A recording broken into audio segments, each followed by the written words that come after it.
name's John Richmond. I'm the former U.S. Ambassador to monitor and combat trafficking in persons for the United States. And I've been working on the issue of trafficking for most of my career. You know, when I was going through school, I hadn't heard of the concept of human trafficking, at least in modern times. We'd studied slavery as a historic idea, but not as anything that was a modern crisis. If you think about your 7th grade social studies class, when you were doing timelines of history in different eras, 4,000 years of recorded history where slavery was accepted. And just in the last sliver of time, this last 200 years, now every single country has said it's legally wrong. And so now the question for us is, how do we effectively celebrate the diplomats and parliamentarians and legislators that made that a reality? Because that's incredible improvement. But the other question for our generation is, what do we do with that? How do we get the protections of law down to the people they were intended to protect? Because the people that I meet who are suffering from human trafficking around the world are not interested in another UN resolution. They're not interested in well-intentioned people wearing another wristband that says that people should be free. They want someone to stop their pain. And so now I think the great challenge for this generation is, how do we take the parchment promises that exist and extend them to the people they were intended to protect? How do we build delivery systems of justice, delivery systems of social services that can actually bring relief? And I think the door of freedom is poised to swing wide. The question is, will people come together? Will people of faith come together and lead in that movement? I think governments around the world are paying attention to trafficking with their rhetoric, but not with their resources. We actually need to put action to our well-intended promises. We actually need to do something. What we've seen since 2015 is a 48% decrease in the number of traffickers that have been held accountable, that have been prosecuted. And during that same period of time, we've seen a 40% increase in the number of victims governments have identified. So the number of identified victims has never been higher, and the number of traffickers held accountable has never been lower. And we know that trafficking is an economically motivated crime. We know that traffickers are sensitive to risk, and they sense no risk at all. They operate with impunity. In fact, you're more likely to get struck by lightning than prosecuted for committing a trafficking offense. And I think we have to take seriously our obligation not just to identify victims, but to actually hold traffickers accountable.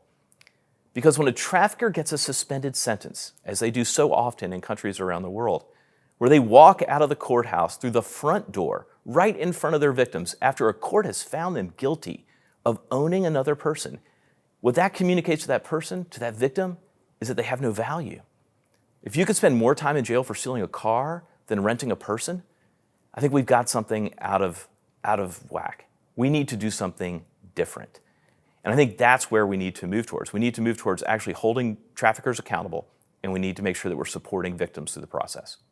I think what most people don't realize is most victims around the world are labor trafficking victims. Although the sex trafficking cases come to mind quickly because we've criminalized the underlying activity of commercial sex acts.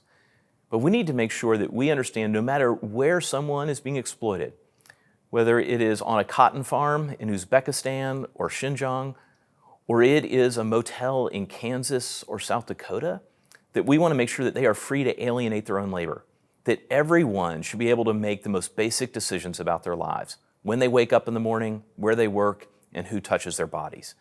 We want to pursue freedom for people.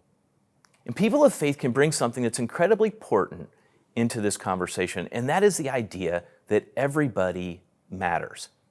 I think the philosophical hinge of history upon which slavery turns is this idea of inherent value. It's in our founding documents. We were all endowed by our Creator with certain inalienable rights, rights that precede government, rights that do not come from a king or from a parliament or from a Congress, but that come from a Creator God. Because if we believe that everyone has inherent value, we treat them differently. We treat them like valuable individuals that are brothers and sisters. We don't rent them. We don't buy them. We don't buy images of them being exploited for our own entertainment. We don't buy cheap goods knowing that it must have been exploited laborers that sewed the suit or made the clothes or put together the soccer ball. We have an ethical obligation to think about not just how are the products that we purchase every week ethically sourced.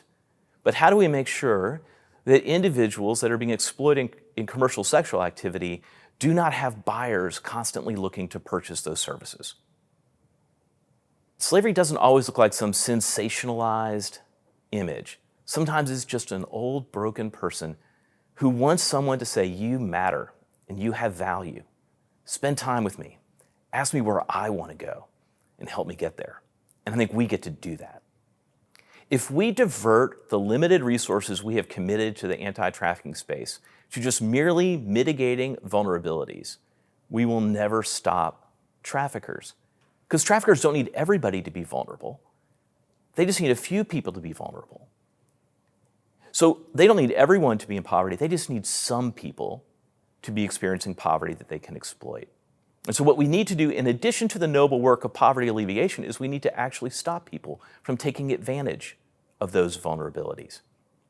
But traffickers do not traffic populations. They traffic specific individuals.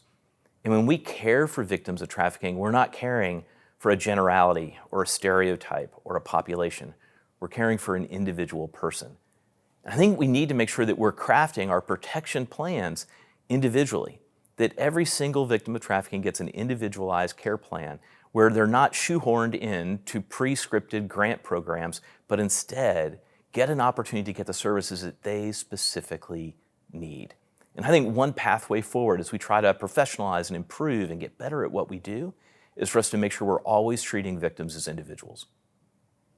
Without putting pressure on every single person watching that they have to stop their career, quit their job, move to India, and work professionally to combat trafficking, there are things that everyone can do.